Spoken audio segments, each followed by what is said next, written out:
Tonight, a push to speed up the rate of vaccinations in Ontario as COVID-19 infections continue to accelerate. We're approaching a worst case scenario for what could have happened in the long-term care sector in the second wave. 1/3 of the province's long-term care homes are seeing outbreaks, pushing past records set in the spring. We look at the consequences and we do have to really respect and understand the risks that teachers and support staff take when they're doing in-person learning. Virtual classes resume tomorrow, but some students will be back in class next week. Why that's troubling for some teachers. And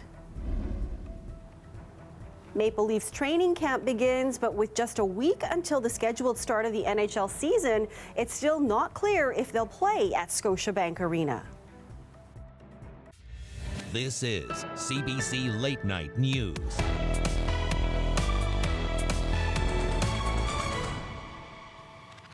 Good evening, I'm Marivel Tarouk. Tonight, alarm bells sounding over the situation in Ontario's long-term care homes.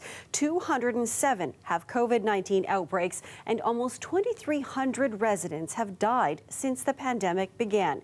A glimmer of hope emerged when vaccines touched down in the province. But as Nicole Ireland explains, some say they aren't being distributed fast enough. She gave so much care to everyone. It was her turn. It was her turn to be cared for. COVID-19 took Jennifer Penny's mother, Yvette Brock, early Boxing Day morning. She's one of more than 20 residents who have died in an outbreak at Oakwood Park Lodge in Niagara Falls. Penny wants to know why this is happening to long-term care homes again after all the devastation last spring. They promised to, fix these problems in long-term care. And here we are, the second wave, and there's just so many places still experiencing this. Many healthcare providers share her frustration. Honestly, we're approaching a worst case scenario for what could have happened in the long-term care sector in the second wave. Geriatrician Dr. Nathan Stahl has no doubt the next few weeks will be grim because the much-feared spike in infections from Christmas or New Year's gatherings has yet to hit. Still, there's hope now that Ontario has received more than 140,000 COVID vaccine doses. According to the Ministry of Health, almost 40,000 people, mostly frontline health workers, have been vaccinated. But shots for vulnerable long-term care residents only began a few days ago. Stahl says the province isn't moving fast enough.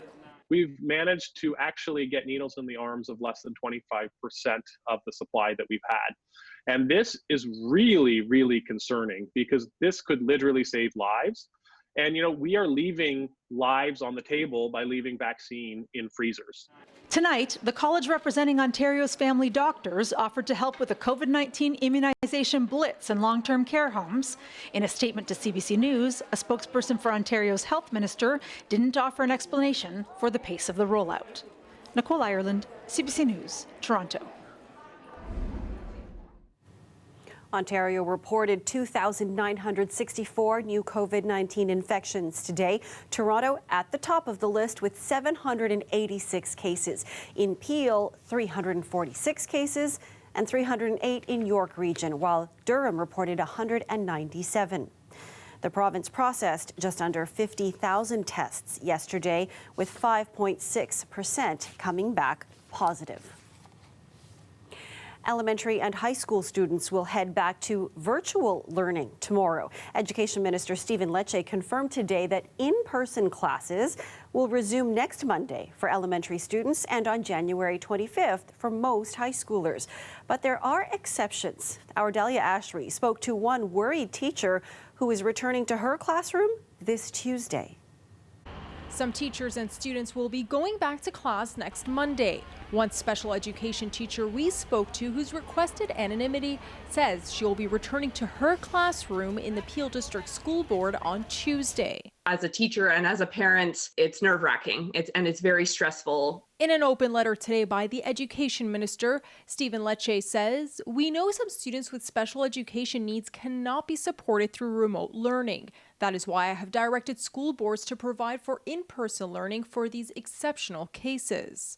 And while the special education teacher we spoke to says she understands the difficulties surrounding remote learning, she has safety concerns. Working with this population who don't always wear their masks properly, or at all. We do the best we can, but we are at risk, and then we come home to our families. She's calling on the government to do more. If our students can't do remote learning and we are required to be in the classroom to provide them with an education, then we are essential. And under that definition, then we should be recognized for that and compensated. We contacted the education minister's office and asked if teachers would be considered essential workers and compensated accordingly. In a statement, a spokesperson says Ontario's plan is fully endorsed by the Chief Medical Officer of Health and will be strengthened by additional investment and expanded testing to keep schools safe. In his open letter, Lecce says, according to board reporting, 99.64% of students have not reported a case of COVID-19. But between mid-September and December 21st, the province reported over 5,000 cases of COVID-19 in students and over 1,000 cases among school staff.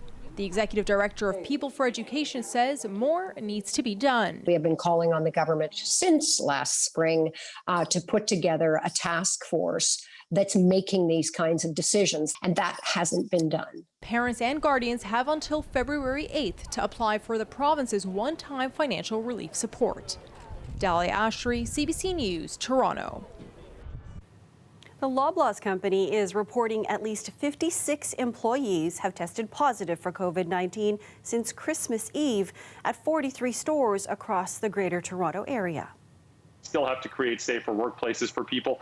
And we also have to promote policy to prevent people from coming to work sick. You can't come to work sick and infect other people. So things like paid sick leave to help people who have, for example, precarious jobs without benefits to really ensure that they have all the opportunities for success to stay at home if they're sick so they don't infect others at work.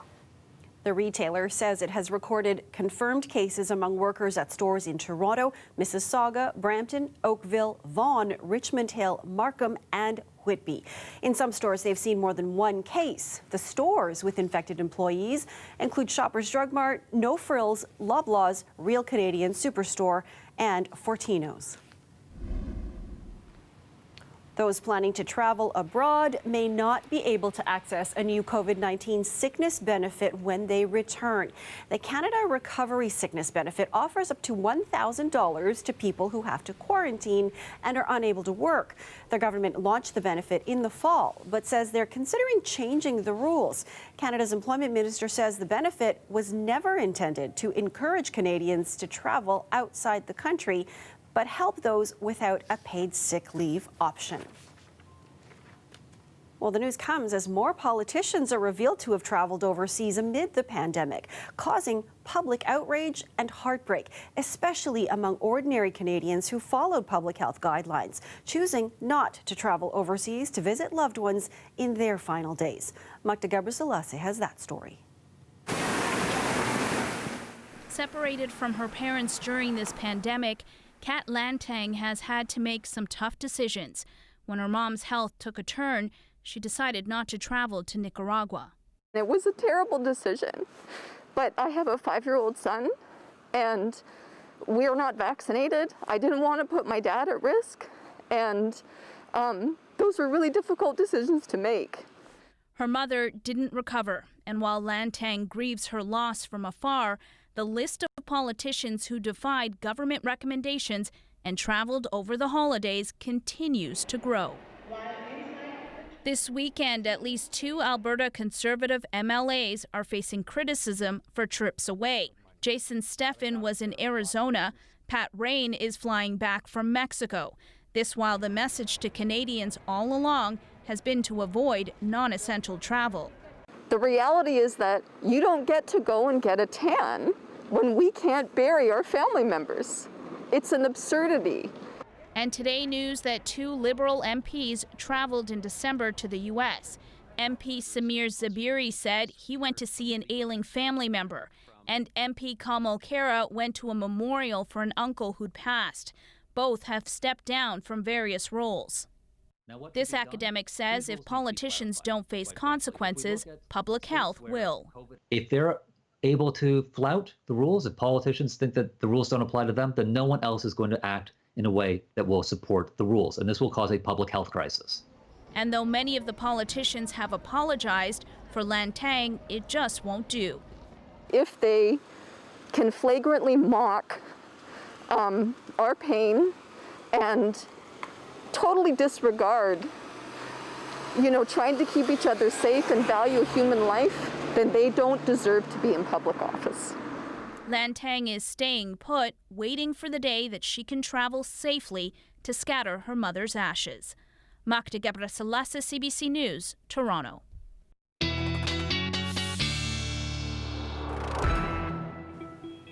Here's a live look at Ottawa. Tonight, officials there reported a single-day record of 184 new cases today. The area's medical officer of health says Ottawa is unlikely to leave the provincial lockdown early as originally hoped. So let's bring in Christina now with a look at the weather. Ottawa looking like some snow in store for the evening, Christina? Actually, clear skies, Maribel. Okay, fantastic for them. Clear skies, absolutely. So let's take a quick look here, because throughout southern Ontario, it looks like we've got clear skies overnight. The only place that we're going to be dealing with a few flurries is really Kingston, Ontario, as you push east. You're seeing here Ottawa remaining dry, and by 8 a.m. it'll be -5 degrees Celsius. We are really going to be trending more on the mild side this week, so we call that seasonably mild. So Toronto, -2 degrees, and you can see here by the time we wake up 8 degrees. By the time we wake up, 8 a.m., for those of us who wake up at 8 a.m., it is -2 degrees there. So let's take a quick look here. You're seeing clear conditions as that low pressure system pushes east. We are seeing a few flurries as we head towards northwestern Ontario. So Thunder Bay, we are looking at some flurries to start off our new week. So Monday morning in Toronto, -2 degrees, feeling like -5. So once again, we're going to be trending seasonably mild for the week ahead. So your afternoon, here is your wintry mix for Kingston as you push east. Toronto 2 degrees, Hamilton 2 degrees. We're looking at plenty of cloud cover. So for this week ahead, we're not going to be enjoying as much sunshine, but you can see here for your Monday overnight, we are still remaining clear. We may have some activity for this upcoming week, but I've got those details coming up for you in that long range forecast. Okay, so we'll see you a bit later. Thanks, Christina. Okay, perfect. We are just over a week away from the scheduled start of the NHL season. Yet it's still not clear if the Maple Leafs will be playing their games in Scotiabank Arena. The Leafs and the NHL are still waiting for approval from the province to play on home ice. Greg Ross has more. Until they tell us differently, we're very confident that we'll begin at Scotiabank Arena on January 13th. The Maple Leafs general manager says the team is getting ready to play home games in Toronto, even though the Ontario government hasn't yet given them approval. My understanding from the NHL correspondence is that everything looks to be in good order. So far, only Alberta and BC have granted the NHL permission to play. Manitoba, Ontario, and Quebec are still considering it, and there's a lot to mull over, given that teams will be traveling from province to province. Any travel includes risk. Population mixing, bringing the pathogen from one place to another. That's how it moved around the planet, is traveling with people. So no question there's a risk there. The NHL says it will take plenty of precautions, including regular testing.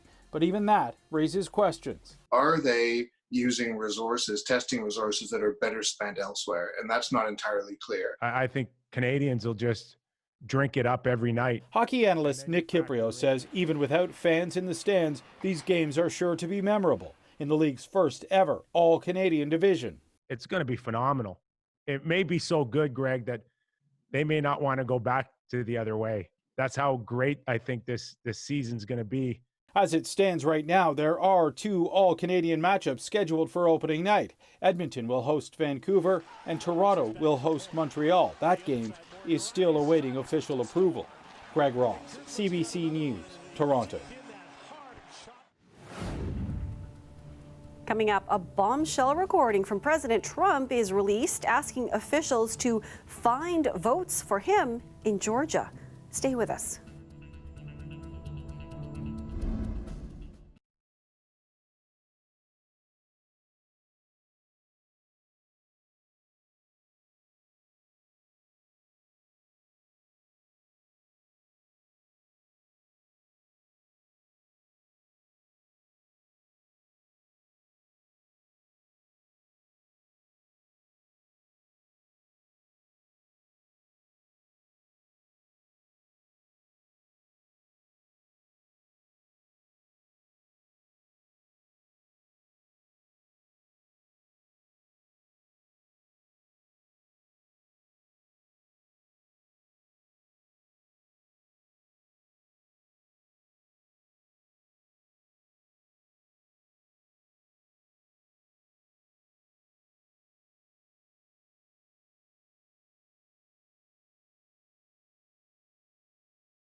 A man was rushed to hospital with life-threatening injuries after a crash in Brampton today.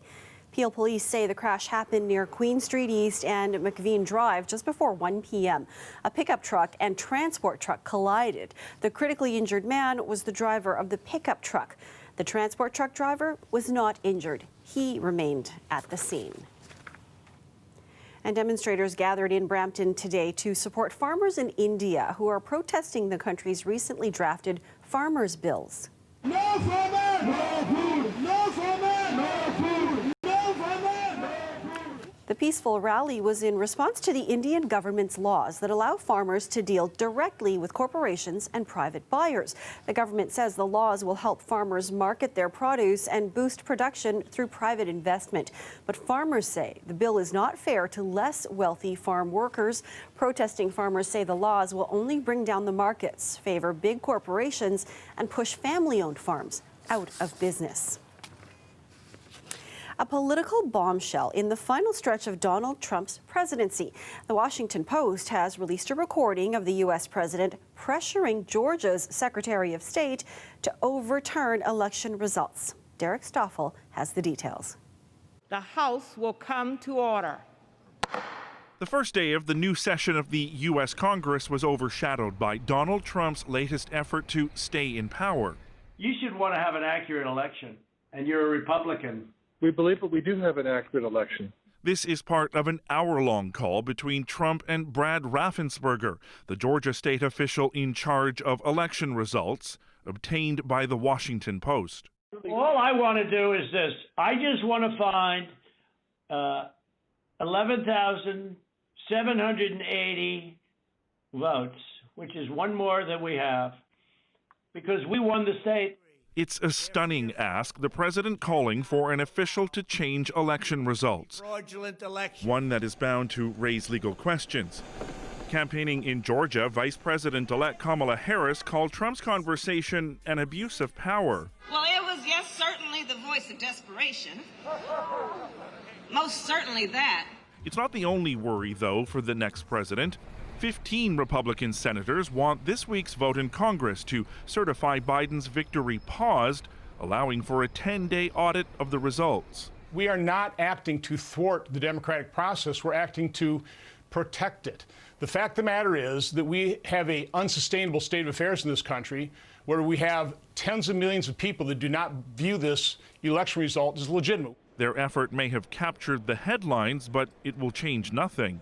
Everyone should understand they will not be successful at overturning the results of the election. Joe Biden and Kamala Harris will be sworn in on January 20th. For now, though, all eyes are on the state of Georgia and the two Senate elections there on Tuesday. Elections that will help determine which party controls the U.S. Congress and how much political leeway Joe Biden will have to get things done. Derek Stoffel, CBC News, Washington. So essential to our mental well-being to have support, to have our animals, and we know that firsthand with our own animals. After the break, meet two sisters trying to ensure struggling youth never have to give up their pets. We'll be right back.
Every night in Toronto, hundreds of young people stay in shelters or on the streets.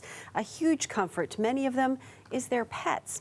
Unfortunately, a lack of resources can mean owners have to give up their companion. But as Taylor Simmons found out, two Stouffville sisters, just 16 and 22, are fighting to ensure young people never have to make that decision. It's an impossible choice made too often, says Anya Bopa. After years volunteering with Stouffville's Humane Society, she saw many homeless youth giving up their pets.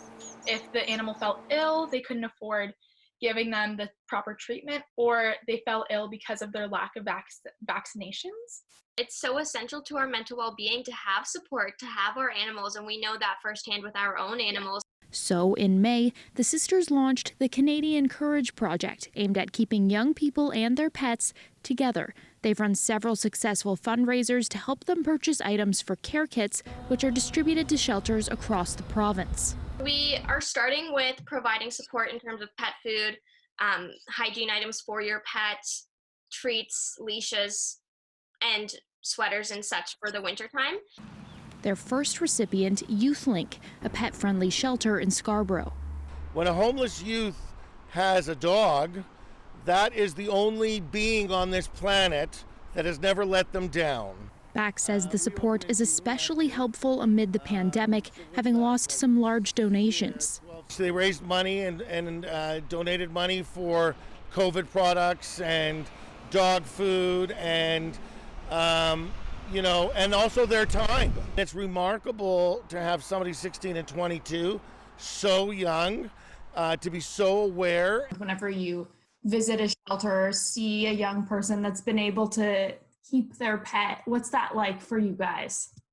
We realize that there's more hidden homelessness than we could imagine, and within our own neighborhoods, which is really heartbreaking. The women are purchasing local products for their care kits and are selling locally made sweaters through the holidays. The proceeds will help ensure the warmth of a furry friend remains at the end of a tough year. Taylor Simmons, CBC News, Toronto.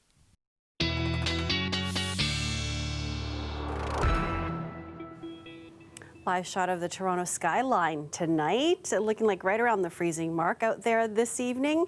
Some freezing drizzle possible overnight. But as Christina was saying, a mild Monday morning to wake up to. Let's take a look at the week ahead. It sounds like we're in for some pretty mild temperatures for the rest of the week. Absolutely, we're in luck. We've got seasonably mild conditions for the whole week, but we might have a hiccup midweek. I'll get into that now. So first of all, we are trending pretty seasonably mild for our Sunday into our Monday, -2 degrees. Can you imagine the coldest it's been, 1981, -31, nowhere near there. Sunday overnight, -2 degrees, feeling like -5. So this is our midweek hiccup. We could be dealing Tuesday with a weak trough. That could give us some flurries for Toronto, but then you can see here Tuesday, this low pressure system coming south of the border. It makes its way to the prairies, sinking south, and if it does make its way back to Ontario for Thursday, we could be dealing with a system there, and then you're seeing this cold Arctic air forge south. If that happens, we will see some cooler conditions on the backside of that, but still a little early to tell, and the chances are quite low. So your Monday, Toronto, plenty of cloud cover, 2 degrees, feeling like -1. Here's the potential of your flurries for your Tuesday, but once again, the chances are low for that. And then Wednesday, Thursday, Friday, sun comes out, plenty of cloud cover, but once again, we are trending seasonably mild. So into the nation's capital we go. Your Monday, -1, feeling like -3. Your Tuesday, once again, very similar. Wednesday, Thursday, check this out, plenty of sunshine. The sun comes out. So we are going to be dealing with a cloudy week, but once you get closer towards the end of the week, we do get more hours of sunlight, which is good for us all. So Windsor, your Monday and Tuesday, cloud cover, but the sun does peek out. Thursday, here's your chance of your flurries. Feeling like -1. Friday, here we go again with that cloud cover right at the freezing mark. And then Saturday and Sunday, the sun does peek out. And then before I let you go, let's take a quick look here into Niagara Falls. Cloud cover for Monday, but flurries for your Tuesday. Well, I guess we should enjoy these mild temperatures because we got a lot of winter left to go, Absolutely. Christina. By the time we see you next weekend, you never know what you're going to get, right? Yes, exactly. Okay, we'll see you then. Thanks. Okay, see you. Thanks. And that's our show for you tonight. Thanks for watching. We're going to leave you with some shots of the skaters enjoying the Bentway in Fort York this evening. Stay safe and have a great night, everyone.